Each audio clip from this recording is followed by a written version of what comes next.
హరీశ్రావు గారు హరీశ్రావు గారు మినిస్టర్ గారు పదే పదే మీరు ఏదైతే సీతారామ ఫౌండేషన్ అన్న రోజు మీ పార్టీలో లేనన్నాను. అసలు మీరు ఆ యాడ్ ఎప్పుడు ఇచ్చినమో ఏందో మీరు అసలు మీరిచ్చి నా మీద చూపిస్తున్నారా? అంటే తడి బట్టతో గొంతు కోసే స్టైల్ కాదు. ఎంత మీరు తక్కువ మాట్లాడుకుంటే అంత మూసుకొని ఉంటే అంత మంచిగా ఉంటుంది. తడి బట్టతో గొంతు కోసే క్యారెక్టర్ కాదు మాది. మాయ మాటలు చెప్పే బ్యాచ్ మీరు. మళ్ళీ ఇంకా జ్ఞానం ఉండాలి, మాట్లాడటానికి జ్ఞానం ఉండాలి అధ్యక్ష. తడి బట్టతో గొంతు కోసే బ్యాచ్ మీది. దానికి పనిష్మెంట్ అనుభవిస్తున్నారు. అనుభవించే సరిపోవటం లేదా అధ్యక్ష? పేపర్ యాడ్ అట ఇదేదో పెద్ద గొప్ప చరిత్ర. కాళేశ్వరం కడితే ఎట్లుందో మళ్ళీ ఇదేదో సీతారామ కడితే అద్భుతమైన పేపర్ యాడ్ ఇచ్చిందని చూపిస్తున్నారు. ఎందుకంటే మీ చరిత్ర ఒక్కొక్కటి తీస్తే బయట తెలుస్తుంది కదా. ఎందుకు ఇచ్చినో పక్కా తీస్తున్నాం కదా. ఒక్కొక్కటి తీస్తాం. ఇప్పుడు మీ సభలోనే తీర్మానం చేస్తారు గౌరవ అధ్యక్షులు. తప్పకుండా అధ్యక్ష పేపర్ యాడ్ వచ్చిందట మాట్లాడుతూ పేపర్ యాడ్ ఎవరిచ్చారు? తప్పకుండా దాని మీద కూడా ఎంక్వైరీ చేద్దాం.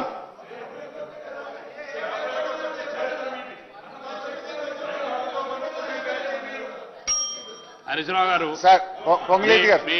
మీరు మాట్లాడేది ఇప్పటికీ దాదాపు 1 అవర్ అయిపోయింది. మీ సమయం కూడా అయిపోయింది. మీరు ఇంకా డివిజన్ అవుతున్నారు. మీరు సబ్జెక్టు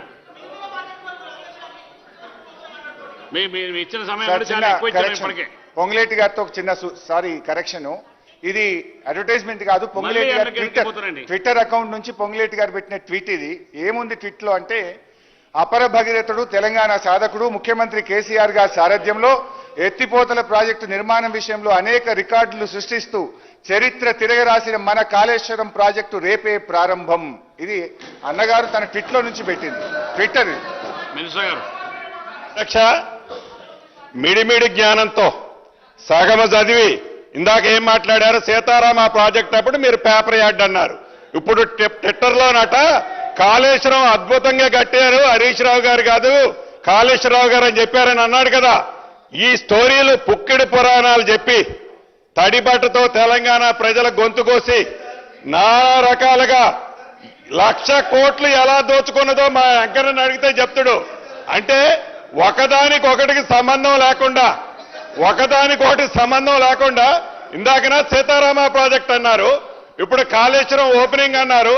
లేకపోతే మీరు మా పార్టీలో ఫౌండేషన్ స్టోన్ లోతున్నారు.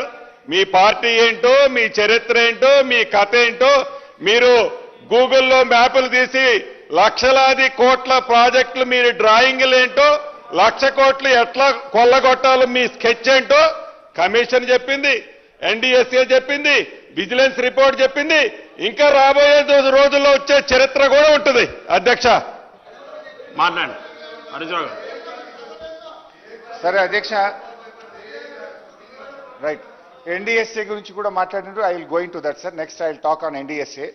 అయితే before I go to NDSA ఒక విషయం నేను సభ ద్వారా రాష్ట్ర ప్రజలకు కూడా చెప్పాల్సింది ఏంటంటే అధ్యక్ష, అత్యంత పారదర్శకంగా ఆనాటి టీఆర్ఎస్ ప్రభుత్వం పనిచేసింది.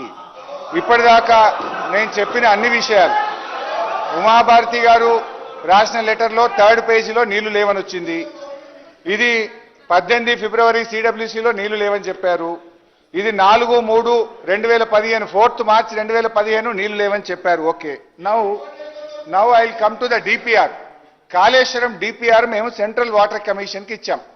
ఇది డిపిఆర్ లో వాల్యూమ్ నంబర్ 5. మేము ఎక్కడ దాయలేదు, ఎంత స్పష్టంగా చెప్పినామో కూడా చదివి వినిపిస్తాను అధ్యక్ష.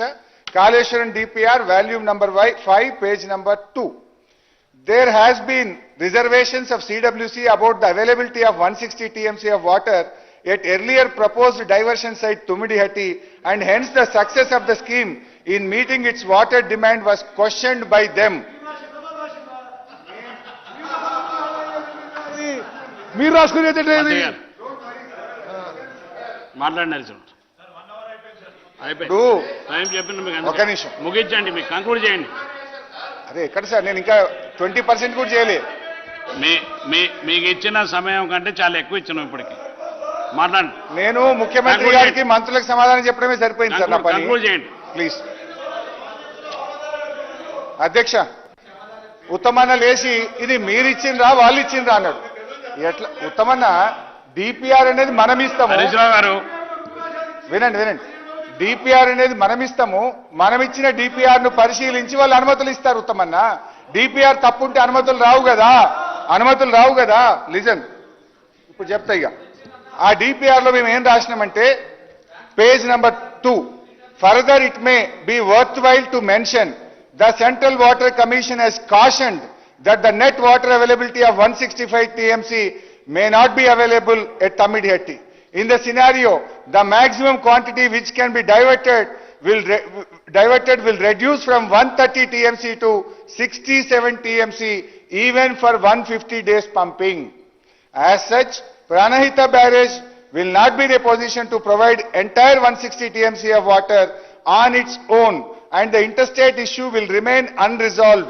The bottleneck can be avoided by reducing Pranahita barrage level with a mutually acceptable pond level and shifting this barrage location with sufficient storage is available for regulated release during low and fluctuating flows in monsoon season. In that scenario, Medigadda site was found to be the most suitable location to achieve the twin objectives because it has been found that about 280 TMC of water is available. సరే, ఇది ఇంకా చాలా ఉంది. DPR మేము రాసినాం. మేము రాసిన మీరు conclude చేయండి హరీష్ రావు గారు. మీరు ఇప్పటికే ఇచ్చిన దాని సమయం కూడా చాలా ఎక్కువ ఇచ్చినాం. మీరు కంక్లూడ్ చేయండి. మీరు కమిషన్ మీద కంక్లూడ్ చేయండి. సార్ కంక్లూడ్ ఇన్ని చేయండి. మాట్లాడాలి సార్, ఇంకా ఇన్ని ఉన్నాయి సార్. నేను ప్రిపేర్ చేసిన సార్. మీకు ఇచ్చిన సమయం ఇవన్నీ నేను కంటే ఎప్పుడు చాలా ఎక్కువ మాట్లాడాలి సార్? ఇచ్చినాం. కంప్లీట్ చేయండి. మాట్లాడి కంక్లూడ్ చేయండి. అరే నిజాలు చెప్తే ఇంత భయం ఎందుకు సార్? కంక్లూడ్ చేయండి. అబద్ధమైతే లేచి చెప్పండి, క్లారిఫై చేయండి సార్. సో మా డిపిఆర్ మీద ఇన్ని అనుమతులు కేంద్ర ప్రభుత్వం ఇచ్చింది అంటే మేము ఎక్కడ దాయలేదు.